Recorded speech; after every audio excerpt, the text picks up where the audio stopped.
হাওড়ার আমতা স্পোর্টিং মাঠে softball training camp অনুষ্ঠিত হলো, যার অর্গানাইজার ছিল শিবাজি স্পোর্টস একাডেমি।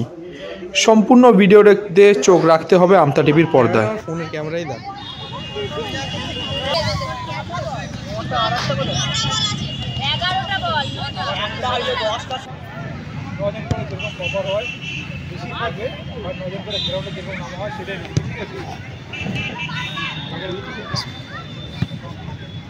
যারা বল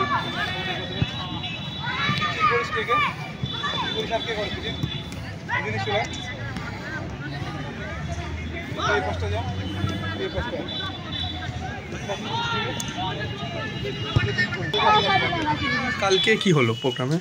কালকে প্রোগ্রাম বলতে গেলে কালকে হয়েছে হচ্ছে আমাদের শিবাজি স্পোর্টস একাডেমি থেকে একটা সফটবল ট্রেনিংয়ের ক্যাম্প হয়েছিল, যেখানে বেঙ্গলের কোচ এবং হচ্ছে ন্যাশনাল রেফারি এসেছিলেন বাপ্পা মণ্ডল। কালকে টোটাল আমাদের শিবাজি স্পোর্টস একাডেমির পক্ষ থেকে টোটাল 40 জন স্টুডেন্টকে নিয়ে একটা ক্যাম্প হয়েছে, যেখানে হচ্ছে আমাদের আমতার আশপাশের ছেলেমেয়েরা তো ছিলই, ঝাড়গ্রাম হুগলি থেকেও ছেলেমেয়েরা এখানে ক্যাম্প এসছে বা অংশগ্রহণ করেছে। আবার আমাদের এখানে একটা আলোচনা হয়েছে যে বেঙ্গল থেকে যে আমাদের আমতাতে একটা বেঙ্গল প্রিমিয়ার লিগ একটা অনুষ্ঠিত হবে, সেটা আমাদের এখানে যারা দায়িত্ব নেওয়ার মতো আছে তারা বলেছেন যে হ্যাঁ, খেলাটা নাও আমরা করব।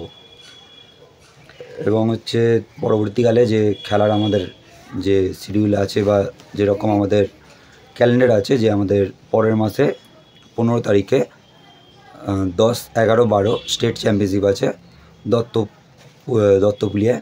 ওখানে আমাদের এখান থেকে শিবাজি স্পোর্টস একাডেমির পক্ষ থেকে একটা মেয়েদের এবং একটা ছেলেদের টিম ওখানে যাবে। আচ্ছা, এখান থেকে প্রশাসনিক সহযোগিতা বা কোনো সহযোগিতা পাচ্ছেন?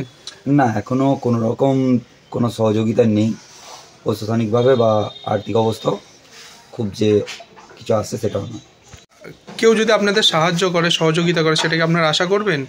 হ্যাঁ, অবশ্যই সাহায্য করলে আমাদের অনেকটাই সহজ হবে খেলাটা এখানে পরিচালনা করা বা ছেলেমেয়েদেরকে ন্যাশনাল বা ইন্টারন্যাশনাল জায়গায় পাঠানো।